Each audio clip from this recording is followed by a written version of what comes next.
అమ్మా ఎక్కడమ్మా తను ఇంకా రాలేదు. తను వస్తుందని వెళ్ళిపోవాలా? చెర్రీ 5 minutes లో వస్తుంది. సరే పెట్టు. చిరాకు పడకుండా మామూలుగా మాట్లాడు. సరే.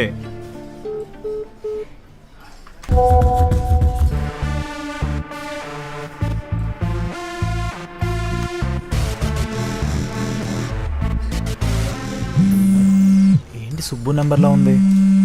కొంపతి సుబ్బు కాదు కదా? దేవుడా ఇది కాకుండా చూసుకో.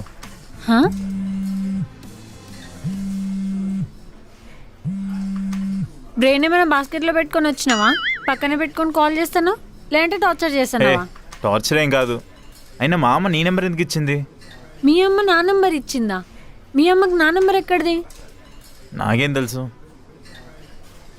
ఆగో, మా అమ్మకి ఇట్లా నెంబర్ పెట్టింది అంటే పెళ్లి చూపులకు వచ్చింది నువ్వా? అంటే నేను చూడడానికి వచ్చింది నిన్న. నో నహి, నువ్వని తెలుసుంటే ఇందాకే కరెంట్ వైర్ పట్టుకొని చస్తుండే. నువ్వని తెలుసుంటే కరెంట్ వైర్ కాదు, ఏకంగా ఒక కరెంట్ పోల్ పట్టుకొని చచ్చేవాడిని. పోయి ఉండాల్సింది, అనవసరంగా వచ్చినావు ఎడ్డి ముఖం వేసుకొని. ఎడ్డా? ఎడ్డి గిడ్డి అన్నావంటే మూతుకున్న 32 పళ్ళు రాలుతాయి. హే చీ పోరా, నీతో నాకు మాట్లాడింది. మా అమ్మేదో నువ్వు మంచి పిల్లవు కదా నీ నెంబర్ ఇచ్చింది. నువ్వు మంచి పిల్లవు కాదే, రక్తం పీల్చే పిశాచివి నువ్వు. నోరు మూసుకో, మాటలు మంచిగా రాని చెప్తున్నా. అయినా నీతో నాకు మాటలేంటే, పోవే ఇక్కడి నుంచి నువ్వు. నువ్వే పోరా.